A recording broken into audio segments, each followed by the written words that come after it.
They were explorers, chasing the edge of possibility, until a cosmic storm changed everything. Now, one burns, one breaks, one stretches reality, and one fades from sight. Feared by the world they tried to help, they disappear into isolation. But when a force beyond imagination threatens Earth, they must unite, not as soldiers, but as a family, bound by pain, driven by purpose, and forged by fate. This is Fantastic Four: First Steps. In the grand tapestry of scientific achievement, few moments shine as brightly as the day humanity first broke free of its earthly bonds and ventured into the star-studded expanse of outer space. Yet even in this triumphant tale of exploration and discovery, there are chapters that cast shadows of doubt, fear, and despair. This is one such story. Our narrative unfurls in a world that's both familiar and distinctively different. It's a retro-futuristic vision of Earth, a time when the future was still young and hope hung heavy in the air. Towering chrome skyscrapers gleam under the soft orange hue of a setting sun. Flying cars zip through the air, neon signs paint the night sky with electric hues, and the hum of innovation resonates in every corner. In the heart of this gleaming metropolis, nestled amidst the towering structures of Manhattan, stands the Baxter Foundation, a testament to human ingenuity and scientific ambition. It is here, within these hallowed halls, that a team of 4 brilliant scientists prepare for an adventure that will forever alter the course of their lives and possibly the fate of the world itself. Leading this quartet of pioneers is Reed Richards, a physicist whose brilliance knows no bounds, a man whose mind is decades ahead of its time. His co-conspirator in this daring venture is Sue Storm, a master of quantum fields, renowned for her calm and calculating nature. Adding a dash of youthful exuberance and fiery spirit to the mix is Johnny Storm, Sue's brash and impulsive younger brother, a hotshot pilot with a penchant for pushing the limits. And finally, completing this extraordinary ensemble is Ben Grimm, Reed's steadfast childhood friend, a grounded aerospace engineer with the grit and determination of a seasoned soldier. Together, they form an unlikely alliance, united by their thirst for discovery and their unwavering belief in the power of human potential. Their vehicle for this audacious journey is the Odyssey 1, a spaceship that embodies the pinnacle of human engineering, designed to pierce the veil of the unknown and explore the uncharted territories of space. Its sleek silver hull gleams under the harsh glare of the spotlights, promising a smooth and safe passage through the treacherous expanse of the cosmos. Today is the day. After months of preparation, countless tests and fervent prayers, the team is set to embark on their perilous mission.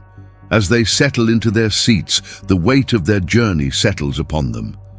They're about to cross not just the vast emptiness of space, but also the boundaries of human understanding. With Reed at the helm, the Odyssey 1 begins its ascent, gracefully lifting off from the Earth and soaring into the boundless canvas of the universe. As the rocket pierces the upper layers of Earth's atmosphere, a collective gasp echoes through the ship. They are truly on their way, hurtling towards the enigmatic call of the cosmos. Their mission: to study a cosmic energy field known only in theory, the Chrono Rift. Peering into the heart of this phenomenon, they aim to unravel its mysteries and potentially map a new frontier for space travel. But little do they know, the adventure that awaits them is far more perilous than any textbook theory could convey. The journey begins smoothly, a symphony of controlled chaos as the Odyssey 1 dances through the celestial expanse. Reed, ever the scientist, is engrossed in his instruments, recording strange gravitational anomalies that defy explanation. Sue, equally absorbed, monitors energy levels that suddenly and ominously spike. Johnny, restless, eyes the controls with childlike wonder.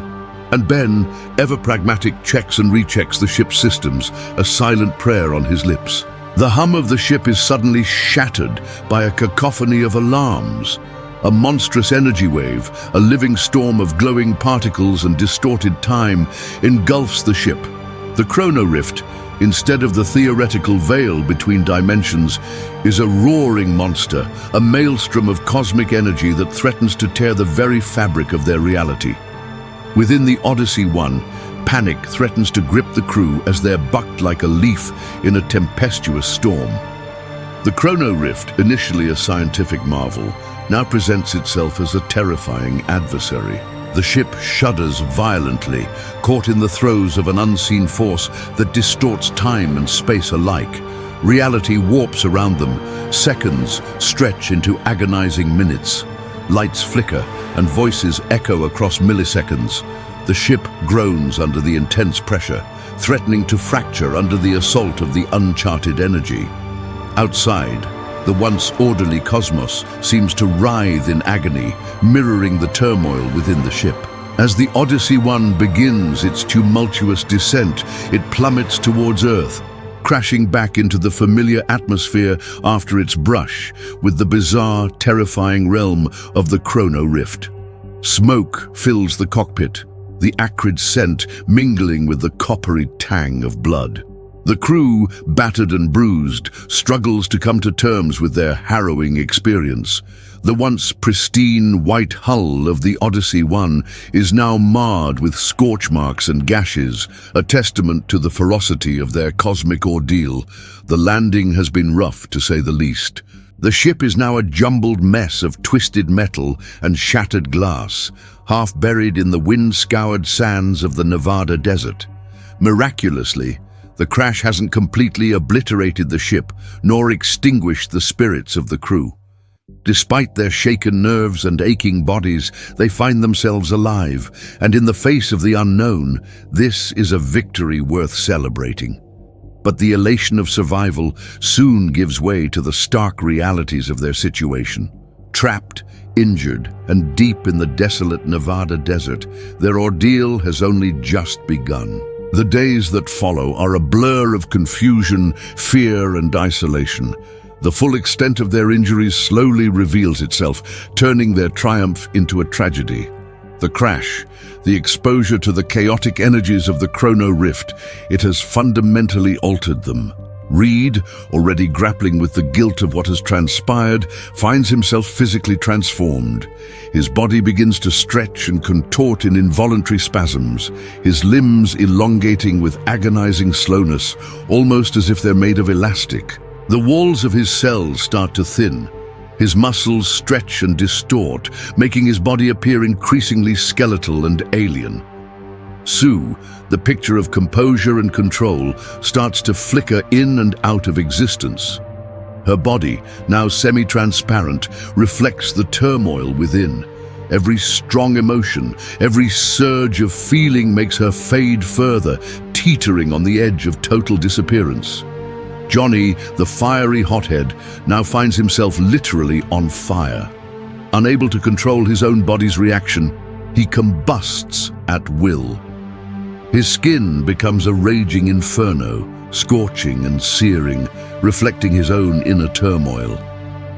Ben, the steadfast rock of the group, is driven to despair. His skin hardens into a stony shell, cracking and breaking like brittle concrete. His bones shift and rearrange, forcing his muscular frame into an unrecognizable, grotesque form. The once close-knit group, bound by their shared dreams and ambitions, is now fractured by their individual traumas. Fear replaces camaraderie. Suspicion creeps into their interactions. Can they ever hope to return to their former lives? Or are they destined to be forever changed, trapped in their mutated forms, feared and misunderstood? As their physical transformations continue, so does the psychological toll. The doctors who examine them are baffled, their scientific understanding unable to comprehend the changes occurring. The government, ever watchful, intervenes, sending agents to observe rather than help, to contain rather than cure. Rumors spread. The astronauts have become monsters. The very word mutant echoes with fear and revulsion. Driven by guilt, grief, and a desperate sense of responsibility, Reed sequesters the group in a secret underground lab. Secretly funded by what's left of Baxter's private assets, they hide away from the prying eyes of the world, desperately hoping for a cure that may never come. With the weight of their condition pressing down on them, tensions rise. Trust frays. Each member grapples not only with their changing bodies, but also with their roles in this terrifying new reality. Reed, consumed by his research, becomes increasingly detached, throwing himself into his work with manic intensity.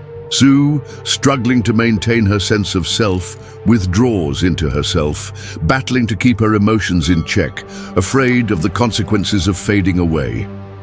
Johnny, unable to control his powers, lashes out, seeking solace in reckless behavior and dangerous stunts, flirting with disaster in every move. Ben, unable to come to terms with his physical changes, isolates himself, convinced he can never return to a normal life, wrestling with a growing sense of despair and helplessness. Yet amidst the darkness, a tiny spark flickers. The terrible price they've paid has given them abilities beyond their wildest dreams. Reed's elongating body gives him flexibility and reach beyond mortal limits. Sue's ability to fade grants her stealth and an eerie invisibility. Johnny's fiery nature allows him to fly and incinerate his foes, and Ben's stony hide makes him nearly impervious to harm. These gifts, born out of tragedy, hint at a greater purpose. Their individual struggles intertwine, forming a powerful bond. They are no longer just a team of scientists. They are the Fantastic Four, forever bound by their shared trauma, their physical changes and their nascent powers. Though they may be feared and misunderstood, they stand together, ready to face whatever challenges lie ahead, even if it means confronting the very entity that changed their lives forever, the Chrono Rift. For the greatest adventures often begin in the darkest of times, and their story is far from over. The world thinks they're gone. 4 brilliant minds, swallowed by space, lost to a cosmic experiment gone wrong. But beneath the parched sands of the Nevada desert, in the secret hollowed remains of a defunct military lab, they are very much alive, though perhaps no longer the same. Reed Richards, once lauded as a genius of his time, now stretches his mind and body to dangerous extremes, obsessed with unlocking the truth of the cosmic storm. Each equation scribbled on a wall echoes desperation. Each sleepless night pushes him further from those around him. Sue Storm watches him fade behind logic and numbers, even as she herself becomes harder to see. Her powers respond to her emotions.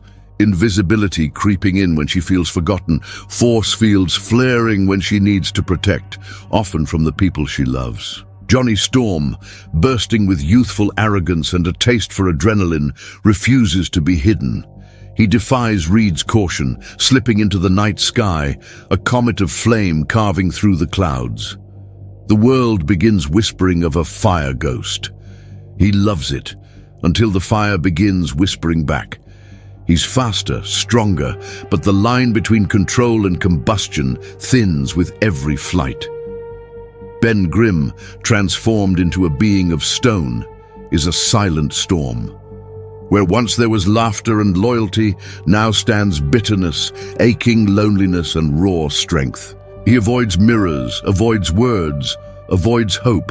Then he meets a mirror, he breaks it. He finds himself drawn to the whispers in the dark, promises of oblivion, or maybe peace. He hides in the facility's lowest level, only his heavy footsteps betraying his restless pacing. The Thing, they call him now. Maybe it's fitting. Then it arrives, a shimmer in the sky, a soundless hum that rattles the bones. A figure, silver, gleaming, alien, descends from orbit like a judgment. The Silver Surfer. He speaks not with threats, but with prophecy. Galactus is coming. Not a warlord, not a monster, a force, a cosmic hunger wrapped in the shadow of a god, a devourer of worlds. Earth is merely next. Their first confrontation is disastrous. The surfer reads them like stars. Johnny's flames flicker and die in his presence. Reed's elastic limbs contort in a dance of defeat. Sue's barriers shatter like glass. And even Ben's brute force breaks against him like waves on chrome. But in the midst of defeat, a seed of doubt blooms in the surfer's words. You remind me of who I was. The team returns shattered but changed. The Surfer ES warning has triggered more than fear. It has cracked open the truth they've all been avoiding. The world is on the edge of annihilation, and they are the only ones who know. Reed proposes a response, a plan bold and dangerous to disrupt Galactus's approach, but the team splinters. Ben can't see a future for himself in any world.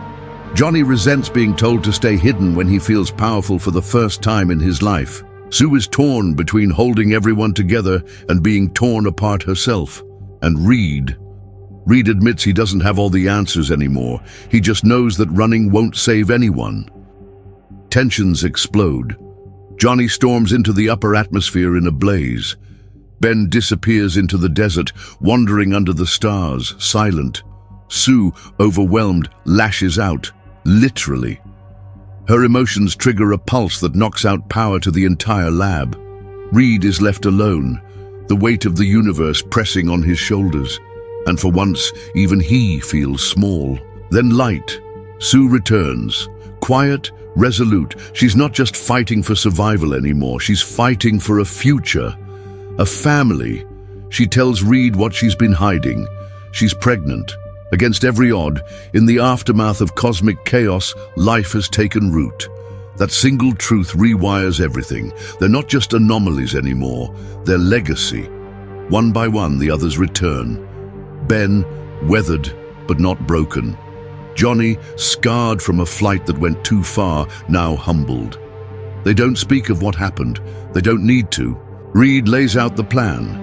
A cosmic pulse device that could disrupt Galactus' feeder wave, essentially cutting him off from Earth's life signature. It's reckless, almost impossible, but it's something. The Fantastic Four are reborn, not just as survivors of a failed experiment, but as a team with purpose, as a family. Outside, the stars tremble, the moon darkens, and in the distance, on the horizon of space, a shadow begins to rise. Now let's talk about the parallels between this episode and the last episode. Both begin with the FF seeming defeated and stuck in their circumstances. Both explore themes of isolation and what happens when you're alone for too long. Both feature a countdown to some kind of catastrophe. Both begin with a new status quo, where the main characters are alone and defeated. Both involve a change in tone, indicating a shift in the series as a whole. As a showrunner, this was an easy decision because it's true to the source material. John, Reed, and Sue were all alone for years before Ben joined the group. In fact, the Doom Patrol had a ton of adventures before they decided to try and save the world. And when they did decide to try and save the world, they weren't successful. This is part of the reason that the Doom Patrol sucks at being a team. They have a hard time committing to the idea of working together to achieve a common goal. In the comics, there are so many versions of the Fantastic Four that the idea of the team felt right at home. But we made the mistake of thinking that just because we had a version of the team didn't mean we had the tone of the team. And frankly, we got it completely wrong. Our Fantastic Four was too serious. We needed to inject humor into the mix. The team should feel larger than life, and our team was feeling pretty small. Fortunately, the cast gave us the space to try again. We wrote ourselves into a corner in the last episode with the cliffhanger of Human Torch sacrificing himself to save the world. While this is a cool moment from the comics, it's important to remember that Johnny Storm is pretty hot-headed and probably wouldn't think things through like this. Sue also wouldn't put herself on the line like this either. She's a bit of a pacifist, which makes her an interesting counterbalance to Johnny's hot-headedness. Ben is the wild card and could easily go either way. Thing is actually a hero that can sacrifice himself without hesitation. Reed, however, would never let any of his teammates put themselves on the line like this. He would come up with a different plan that ensured everyone's safety. So we took these character dynamics and applied them to the scenario of the episode. Johnny would rather burn the world down than admit he was wrong. Sue steps in to protect the world because she believes that there is always another solution. Ben prefers to stay out of the way and away from people, so he focuses on ensuring that Reed and Sue are okay. And Reed struggles to come up with a solution because he doesn't want to admit he doesn't have all the answers. This builds on his characterization from the previous episode and establishes him as a tragic hero. But the most important thing that we added was humor. We wanted to make sure that the Fantastic Four felt like they were having fun despite the dire situation they were facing. We did this by making fun of their powers, their relationships with each other, and most importantly, the fact that they're all stuck in a boring old basement. Well, I hope you enjoyed this origin story. Next time we'll bring the Doom Patrol up to date with the modern day. See you then.